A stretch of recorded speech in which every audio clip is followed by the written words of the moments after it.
ဘာကျော်တထဲကြီးဝရန်ဘာဖက်ပြောပြတဲ့အောင်မြင်ရေးနီလန်၅ခု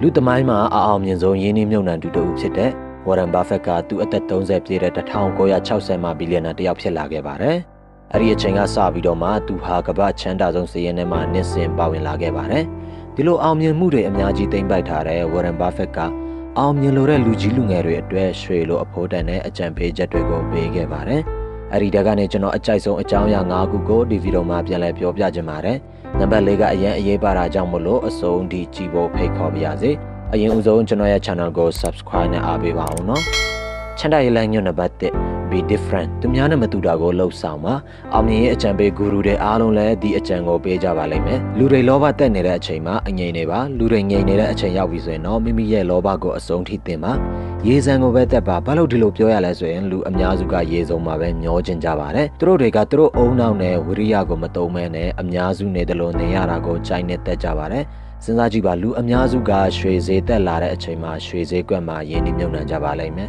ဒါပေမဲ့ပညာရှိတဲ့သူတွေကအဲ့ဒီအချိန်မှာပြန်ရောင်းနေလောက်ပါပြီအောင်မြင်ခြင်းနဲ့ဆိုရင်တော့တာမန်လူဖြစ်လို့မရပါဘူးလူအများစုလုပ်နေတာတွေကိုလေ့လာပြီးတော့မှသူတို့မလုပ်တာတွေကိုလုပ်ပါချမ်းသာရေးလမ်းညွှန်နံပါတ်1 hang out with people who are better than you တင်းထက်တော်တဲ့သူတွေနဲ့တွေ့ပါကလေးတွေနဲ့လူကြီးတွေထက်လူငယ်တွေကအပေါင်းအသင်းပိုများကြပါတယ်ဝမ်းနည်းစရာကောင်းတဲ့တစ်ခုကလူငယ်အများစုကသူတို့ဘဝကိုမြင့်တင်ပေးမဲ့လူတွေနဲ့မပေါင်းမိကြတာပါတဲ့အနေနဲ့ဘာရည်ရွယ်ချက်မှမရှိတဲ့လူတွေနဲ့ပေါင်းနေရင်တော့ဘဝမှာအောင်မြင်မှုကိုရယူဖို့ခက်ခဲပါလိမ့်မယ်ယနေ့ခေတ်လူငယ်တော်တော်များများကခဏတာပျော်ရွှင်မှုကိုပေးနိုင်တဲ့ဖြောဖြေမှုတွေကိုပဲစိတ်ဝင်စားကြပါတယ်ရည်ရွယ်ချက်မရှိတဲ့သူအချိန်ကိုအလကားဖြုံးနေတဲ့သူတွေစီကနေထွက်ပြေးပြီးတော့မှတင်ပန်းနိုင်ကိုရောက်အောင်ကူညီပေးနိုင်မဲ့ရည်ရွယ်ချက်ကြီးမားတဲ့သူတွေနဲ့ပဲပေါင်းပါအပေါင်းအသင်းရွေးတဲ့နေရာမှာတင်ထက်တော်တဲ့သူတွေနဲ့ပေါင်းပါတင်ထက်ညံ့တဲ့သူတွေနဲ့ပေါင်းလို့တင်ရဲ့အသွေးခေါ်တင်ရဲ့လှုပ်ဆောင်ချက်တွေမြင့်တက်လာဖို့မျှော်လင့်နေရင်တော့တင်အမားကြီးမားနေပါပြီချမ်းသာရေးလမ်းညွှန်နံပါတ်3 be discipline စီကံရှိပါချမ်းသာအောင်မြင်ဖို့လူတွေအားလုံးထက်တော်နေစရာမလိုပါဘူးသူတို့တွေအားလုံးထက်စီကံပိုရှိဖို့ပဲလိုတာပါကျွန်တော်တို့နေထိုင်နေတဲ့ကဘာကြီးကလူတော်တွေမို့လို့ပေါ်တဲ့ကဘာကြီးပါ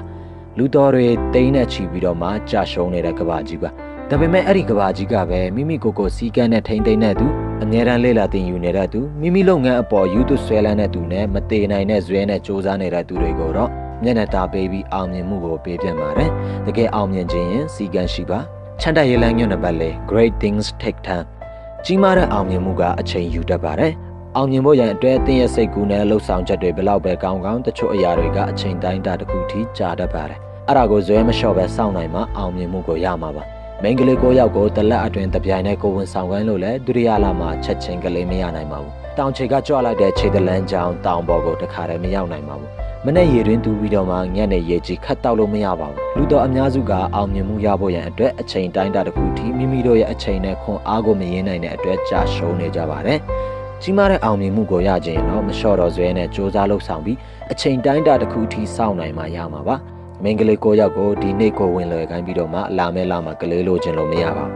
းချမ်းသာရေးလမ်းညွှန်နံပါတ်5 you won't keep control of your life unless you can say no no လို့ငင်းပယ်တာတွေမလုပ်တတ်တဲ့ရွေတော့တင်ဘဝရဲ့အချိန်တွေကိုတင်ကိုယ်တိုင်ထိန်းချုပ်ခွင့်ရမှာမဟုတ်ပါဘူးတင်အချိန်ကိုအကျိုးမဲ့ဖြစ်စေဖို့အချိန်စားဘလူးတွေကတင်ကိုဝန်းရံနေကြပါတယ်ယနေ့ခေတ်မှာဘယ်နေရာရောက်ဘယ်အချိန်ဖြစ်ဖြစ်တင်အာယုံကိုဖန်ဆားဖို့ social media TV ပါတီနဲ့ဇက်လန်တွဲတို့လိုစိတ်ဝင်စားစရာကောင်းတဲ့ဖျော်ဖြေမှုတွေကတောင်းလို့ပုံနေပါတယ်ဒီအရာတွေနဲ့အချိန်ကိုမဖြုံးမိဖို့တင်ကိုတင်ထိန်းချုပ်နိုင်လေတင်ရထုတ်လုပ်မှုစွမ်းအားမြင့်တက်လာလေဖြစ်မှာအမှန်ပါတင်ဖို့အတွက်တကယ်အရေးကြီးတဲ့အရာတွေကိုအရာယူနိုင်ဖို့အရေးမကြီးတဲ့အရာတွေကိုနိုးလို့ငင်းပယ်နိုင်မှရမှာပါ